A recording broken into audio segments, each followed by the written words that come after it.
On a deux applications linéaires FE et G d'un espace vectoriel E dans lui-même, et on suppose qu'elles commutent, c'est-à-dire que F rond G est égal à G rond F. Il s'agit de montrer que le noyau et l'image sont stables par G. Alors qu'est-ce que ça signifie? Il s'agit de montrer que quand on regarde G de ker F, donc l'image directe du noyau par l'application G, ben c'est inclus dans le noyau. Et même chose pour l'image, il faut montrer que G de image de F est inclus dans image de F. Alors commençons par montrer que le noyau est stable. Donc on va montrer que G de ker F est inclus dans ker F. Donc on part d'un élément Y appartenant à G de ker F. Alors qu'est-ce que ça signifie être dans G de ker F? Ça veut dire qu'il existe un élément X appartenant au noyau tel que Y est égal à G de X. Maintenant, on voudrait montrer que Y est dans ker F, c'est-à-dire on voudrait montrer que F de Y est égal à 0. Alors calculons F de Y. On vient de voir que Y c'est G de X, donc c'est F de G de X. Autrement dit, c'est F rond G de X. On utilise notre hypothèse que F rond G, c'est G rond F. Donc ceci, c'est aussi G rond F de X. Autrement dit, c'est G de F de X. Mais X est dans le noyau de F. Ça signifie exactement que F de X est égal à 0. Donc ceci, c'est G de 0. Et G est une application linéaire. Elle envoie le vecteur nul sur le vecteur nul. Donc ceci est égal à 0.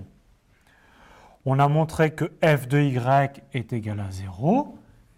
Et ça, c'est exactement dire que Y appartient au noyau de F. Qu'est-ce qu'on a fait? Quel que soit l'élément Y de G de ker F, on a montré qu'il était encore dans ker F, et donc on a bien montré cette inclusion. On fait le même type de raisonnement pour montrer que G de image de F est inclus dans image de F. Donc on part d'un élément qu'on va appeler Z dans G de image de F. Alors, qu'est-ce que c'est être dans G de image de F? Ça veut dire qu'il existe un Y dans image de F tel que Z ce soit G de Y. Mais Y est dans image de F, donc Y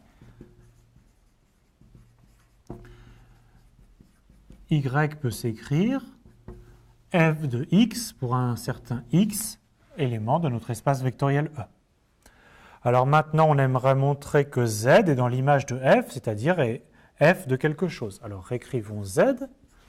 Z, c'est G de Y. Mais Y, c'est F de X. Donc Z, c'est G de F de X. Autrement dit, c'est G rond F de X. On utilise encore notre hypothèse que G rond F, c'est F rond G. Donc c'est donc F rond G de X. Autrement dit, c'est F de G de X. On vient de montrer que Z, c'est F de quelque chose, et donc il appartient à l'image de F. On a montré que tout élément Z appartenant à G de l'image de F est en fait un élément de image de F, et donc on a montré cette inclusion.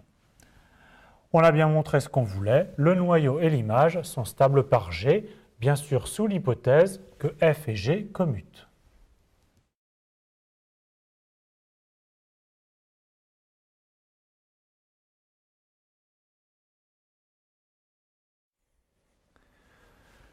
Je vous laisse chercher un exercice intéressant sur les noyaux itérés.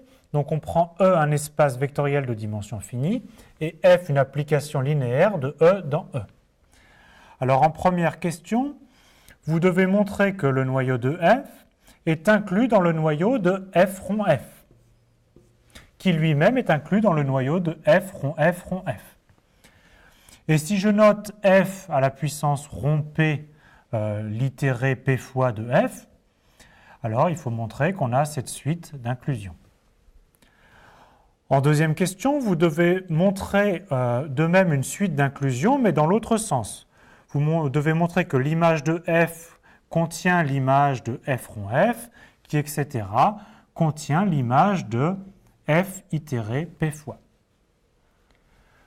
Alors, troisième question, vous devez montrer que si à un certain rang P, le noyau de l'itéré P fois est égal au noyau de l'itéré P plus une fois, ben alors la suite des noyaux, à ce moment-là, tous les noyaux suivants, donc pour tout itéré Q fois avec Q plus grand que P, le noyau reste le même.